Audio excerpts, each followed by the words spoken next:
Helt kort, altså, hvad er det, I vil? Man skal opereres, når det er nødvendigt. Ikke hvis det ikke er nødvendigt.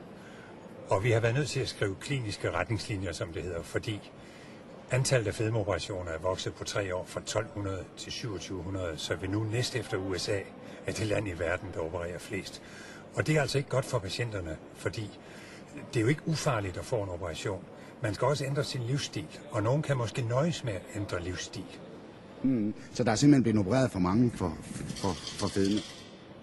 En lægefaglig vurdering siger, at der er nogle af dem, der er blevet opereret, som kunne have klaret sig med livsstilsændring. Og derfor skal der færre?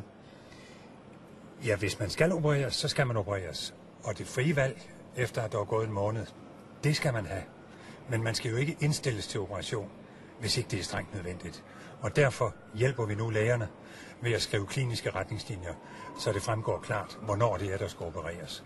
For vi skal ned, altså mere end en fordobling på 3 år. Det er for meget, vi skal længere ned. Hvor mange færre fedme- og rygoperationer skal vi ned på, tror du? Hvor langt kan vi komme ned? Hvor mange færre skal vi have? Jeg har hørt et skøn på 40%. Men det afgørende er jo, at alle de, der skal opereres, de bliver opereret. Og der skal de blive opereret hurtigt. Og hvis ikke det kan ske inden for en måned, så har de det frie valg, også til den private sektor. Men hvis det ikke er strengt nødvendigt at blive opereret, så skal de jo ikke opereres. Det er jo ikke ufarligt. Specielt rygoperationer er ganske risikable, og fedmeoperationer kan også være det, hvis ikke man ændrer livsstil. Og nogen, især de unge, skulle måske bare ændre livsstil.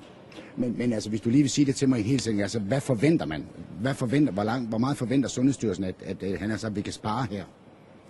Målet er, at vi kommer kraftigt ned, for eksempel 40%. Vi kan ikke sige det helt sikkert, fordi det er jo ikke planøkonomi det her.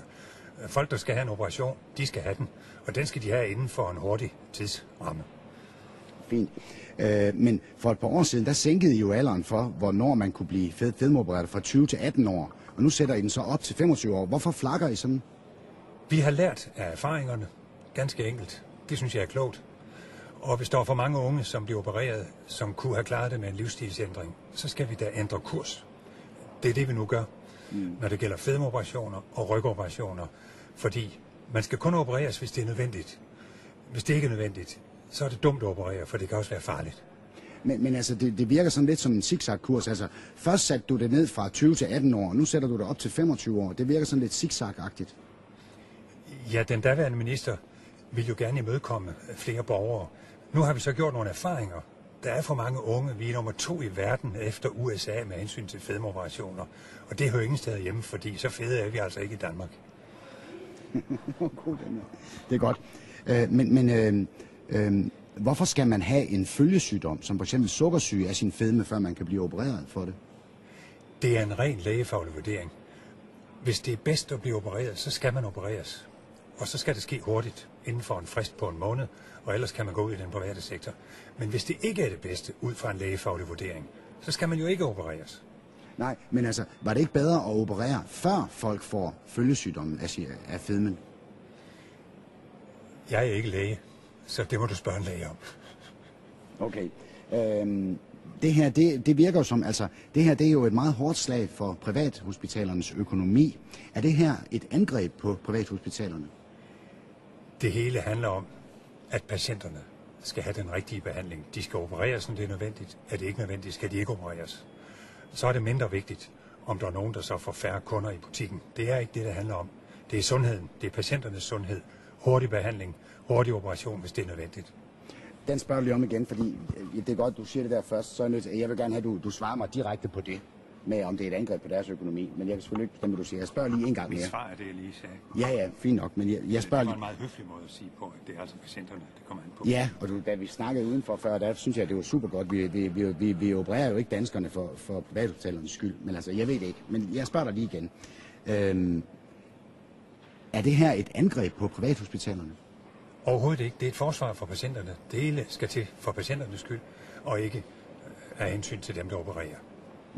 Men er det fordi, jeg spørger lige igen, er det fordi privathospitalerne tjener for mange penge, at de gør det her? Overhovedet ikke. Det handler om, at patienter skal opereres, når de skal opereres, og kan det ikke ske inden for en måned, så har de det frie valg, også til at gå på et privathospital. Det bevarer vi.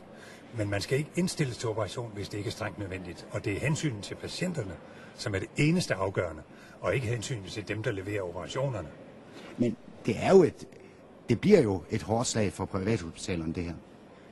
Jamen, jeg har overhovedet ikke i tankerne, hvem der opererer. Jeg har patienterne i tankerne. De skal opereres, når de skal opereres, inden for en rimelig tid, og de har et frit valg efter en måned. Det er det, det handler om. Men altså, lige præcis ryg og fedme, det er jo det, privathospitalerne har den allerstørste omsætning på, så I rammer dem jo lige på deres guldår. Jeg ved ikke, hvor de har den største omsætning. Det handler slet ikke om det. Det handler om, at borgerne skal opereres, og det skal ske hurtigt, når det er nødvendigt, men ikke hvis det ikke er nødvendigt, uanset privathospitaler eller ej. Der har jo været meget snak om overbetaling på privathospitaler, og nu slagter I lige pludselig privathospitalernes guldkalv. Er det her mere politik, end det er økonomi? Vi slagter ikke noget som helst. Vi tænker kun på patienterne. De skal opereres, når det er nødvendigt. De skal ikke opereres, hvis det ikke er nødvendigt. Vi er kommet for højt op. For mange operationer, som ikke var nødvendige. Så er jeg nødt til som sundhedsminister at handle. Og det gør jeg på en måde, som er til gavn for patienterne. De bevarer det frie valg. De kan få en privat operation, men selvfølgelig kun, hvis de skal opereres. Så det er ikke et angreb på privathospitalerne? Det er overhovedet ikke et angreb på privathospitalerne. Der er hverken anklager eller angreb eller noget som helst. Det her handler om, at vi lærer af erfaringerne. En vækst fra 1200 til 2700 fedmeoperationer. Nummer 2 efter USA. Det passer altså ikke på Danmark. Det er simpelthen for mange. Nu skriver vi retningslinjer, som sørger for, at de, der har brug for operation, bliver opereret. Og det skal ske hurtigt. Men hvorfor kommer det her pludselig nu? Sådan fredag, nu er det lige meget, om det er fredag efter kl. 5. Det er lige meget, men jeg spørger lige igen. Hvorfor kommer det her lige pludselig nu? Det kommer, fordi arbejdet er færdigt. Det blev sat i gang i foråret efter Lægeforeningens årsmøde, hvor der var debat om overbehandling. Og så sagde jeg, skulle vi ikke tage de områder frem, hvor I er bekymrede for, om der er overbehandling. Og så kan vi skrive kliniske retningslinjer og sikre, at man ikke bliver indstillet til operation, før det er strengt nødvendigt. Og det er så det, der nu er færdigt. Så det er altså den arbejdsgruppe, der har siddet i Sundhedsstyrelsen og arbejdet med det her, der er færdig nu? Eller hvad er det for et arbejde, du taler om, der er færdigt? Du må spørge Sundhedsstyrelsen om, hvordan det er gået til. Jeg har fået en indstilling, som er lægefagligt begrundet. Det er den, jeg handler ud fra. Og hvem har givet dig den indstilling? Jamen, den har jeg da fået fra Sundhedsstyrelsen, selvfølgelig. Men der sidder jo en arbejdsgruppe i Sundhedsstyrelsen og arbejder på at lave nye retningslinjer for netop fedme- og rygoperationer. Hvorfor venter I ikke på, at den arbejdsgruppe bliver færdig, inden det her det kommer? Det må du spørge Sundhedsstyrelsen om, og hvis du vil have svar på noget vedrørende processer, så er det en god idé at komme før fredag aften. Det vil jeg bare sige. Så er det en god idé inden for almindelig arbejdstid. Så det synes jeg, du skulle stå i. Ja, okay. Det er jo simpelthen din fejl, at jeg ikke kan svare på det, fordi ellers så havde jeg jo let kunne skaffe svar. Ja, men jeg har talt med din presserådgiver. Ja, du har ikke talt med mig om det. Jeg har ikke talt med mig om det, og nu er jeg altså træt. Er du træt nu? Ja. Nu har du spurgt om det samme 1000 gange. Nej, det er ikke det samme spørgsmål. Jo, det gør du. Altså, jeg troede, jeg her viste dig et kæmpe hensyn. Men det gør du også. Og så bombarderer du mig med 25 spørgsmål. Jamen gør det noget, jeg kan ikke rumme mere i hovedet. Nå, okay. Jeg kan simpelthen ikke rumme mere i hovedet, og du har fået dit svar, og du får ikke andre svar. Okay, jeg har da lov til at spørge dig. Nej, du har ikke. Hvorfor har jeg ikke det? Jamen, jeg har lov til at sige, hvor meget jeg er kommet herud. Jamen, det er jeg da også glad for, men ja, der er da god tid. Skal vi sige tak for i dag? Jamen, hvis du siger det på den måde, så... Jamen, så lad os da for fanden tage det en gang til.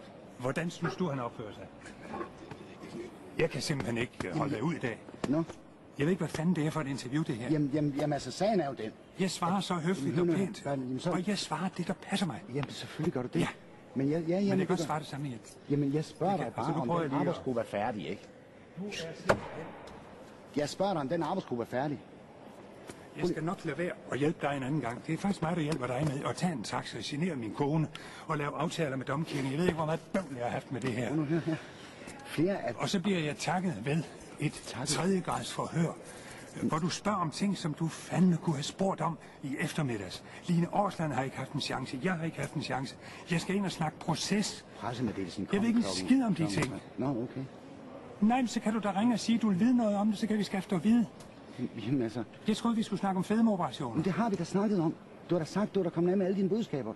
Nu har jeg nogle ekstra spørgsmål, og så bliver du sur på mig, fordi jeg har det. Ja, for du spørger om proces. Jeg spørger om, hvorfor Og du det ikke skal du venter ikke på komme med arbejdsgruppen. fredag aften. Jeg Jamen, spørger, hvorfor du ikke venter på jeg arbejdsgruppen. anede ikke, der var en arbejdsgruppe. Nå. Så kan jeg ikke svare på, hvorfor der er nogen, der ikke har ventet på den. Det er der et skide godt svar på. Jamen, jeg har da spurgt aner Line det om jo det. ikke. Jeg har da snakket med Line om det. Jeg Hvorfor kender hun ikke den briefer? arbejdsgruppe. Men jeg har da snakket med Line om det for Ja. en time siden og 2 timer siden. Jeg kender det ikke. Jeg vidste jo ikke, jeg skulle herud. Men hvorfor har hun ikke briefet dig så? Ved du hvad? Nu er det fandme nok. Nu er jeg sur. Nu er jeg simpelthen sur. Nu er det fandme nok. Jeg kender ikke den arbejdsgruppe. Nå, jamen altså. Det kan jeg jo ikke Jeg gøre ved for. ikke en skid om den arbejdsgruppe. Jeg troede, vi skulle snakke om sagen. Men det har vi da også gjort. Ja, godt. Så er vi færdige. Men hvis ikke du vil mere, så er vi færdige. Jeg kan Jamen, jeg tvinge dig kender til. ikke den arbejdsgruppe. Nej, men så må du jo svare det, altså. Det er som de Det har jeg lige gjort. Det har jeg lige gjort. Jeg sagde, hvis du vil vide noget om processen. Men okay. Jeg var altså... det er jo dig, der hersker. Jeg hersker Du bestemmer. Skid. Jeg bestemmer Ja, dig en skid. ja, Jacob Skummager, du er kong Salomon. Værsgo. Du har magten. Du kan svine mig til. Jeg har da ikke Og det kan jeg mærke, du vil. Det vil Så jeg. spørg. Prøv lige at høre her. Spørg for satan. Okay, så spørg. Ja. Jeg skal i teater for fanden. Så gå i teater. Kan du ikke forstå det? Vicky, du skal sgu da ikke stille Jeg skal op i til fjernsynet, julekoncert. når du er det humør, skal du da ikke lade dig filme. Det skal du da lade være med. Nu er det anden gang på en uge, at du kan få mig op i det totalt røde felt. Ja, Det er fuldstændig skingrende sindssyge vinkler på sager. Jamen, du må da meget undskylde, jeg er kritisk. Det må du da meget Ja, undskylde. om en arbejdsgruppe, jeg ikke kender, eksisterer. Jeg ved ikke, den eksisterer. Du har selv nedsat den. Den blev nedsat i oktober. Det anede jeg ikke. Jeg har bedt Sundhedsstyrelsen lave retningslinjer, og så går jeg ud fra, at de nedsætter arbejdsgrupper. Men det er jo ikke noget, jeg blander mig i. Den er uafhængig. Ja, den er uafhængig. Ja. Og ved du, hvornår den er færdig med sin rapport? Om Ja, lige når præcis det der til marts. Ja, når og så det spørger dig, hvorfor venter du ikke på, at din egen arbejdsgruppe er færdig? Så bliver du sur på mig, når jeg spørger. Jeg aner det ikke. Jeg aner det ikke. Nå, okay. Jeg aner det ikke. Flere medlemmer af den her Fordi jeg ikke fik spørgsmålet i tide. Er det ved at tække ind, at når du interviewer en minister, Ja. så er det rart, at han kan spørge sine folk. Jeg snakkede med din Og spændoktor finde om det for svar. 2 timer siden, der spurgte jeg hende, sagde, Jeg har lige talt med hende, det nævnte hun ikke. jeg sagde, hvorfor har du ikke? Hvorfor venter I ikke på arbejdsgruppen? Så siger hun, det er også det, vi har gjort. Det er jo lige præcis Ved du anbefalinger hvad, for nu det er her. jeg så ophidset. Ja. Og du skal fandme ikke bede mig om at blive interviewet en anden gang. Det skal du simpelthen ikke. Nu kan det simpelthen være nok. Nu kan det simpelthen være nok. Jamen, okay. Nu kan det simpelthen være nok. Snak med hende. Jamen, Snak med hende. Ja. Hold. Dumme svin. Du behandler mig som lort. Det gør jeg sgu da ikke. Når jeg nu ærligt siger, at jeg ikke ved noget om det. Jamen, slap dog af, men jeg kan da ikke gøre for det. Jeg forbereder nogle spørgsmål, jeg har snakket, jeg har spurgt hende om det. Og du forbereder ikke mig på dem. Jeg har forberedt din spændoktor. Jeg går derud fra, hun briefer dig for fanden. Sådan er arbejdsgangen sgu da. Jamen, jeg vidste slet ikke, at jeg skulle i fjernsyn. Hun ringer og fortalte mig for en halv time siden, at jeg skulle i fjernsyn. Eller har du sagt, der ringer du selv? Line Årslund, jeg står her med Bertel Haarder. Vi er lidt uenige om noget. Kan du ikke lige ringe på Bertels telefon hurtigst muligt? Ellers så... Jeg er rasende. Jamen, Bertel Haarder, prøv at høre her. Og jeg håber, jeg får en undskyldning fra dig for, at jeg skal interviews om noget, jeg ikke aner noget om. Jeg fik at vide, mens jeg sad og spiste risengrød med min kone, at jeg skulle i fjernsyn. Og så afbryder jeg. Vi skulle have cyklet sammen ind i Domkirken, så får vi lavet hele det her arrangement. Ja. Og så skal jeg fandme stå her og blive behandlet på den måde. Bertel, prøv at høre. Jeg Jeg siger har til ikke Line... fået de spørgsmål. Nej, men så skulle du sige til Line så. Nu kan du simpelthen rende og hoppe. Jeg vil ikke snakke med dig nogensinde mere. Og jeg klager over dig. Jeg klager over dig. Jeg klager over dig. Det kan simpelthen ikke passe. Man skal svine sig på den måde.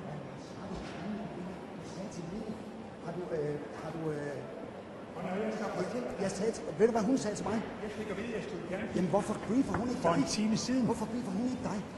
For en time Jeg kan sgu da ikke gøre for, at hun ikke briefer dig. Det kan da ikke min skyld. Det er derfor, jeg siger, snak med hende for fanden. Jamen, det gør jeg også, men det skulle du da have gjort, inden du kom så. Husk, hvad jeg har. Jamen, Jeg skal ikke stille. hun sagde til mig, at den arbejdsgruppe er færdig.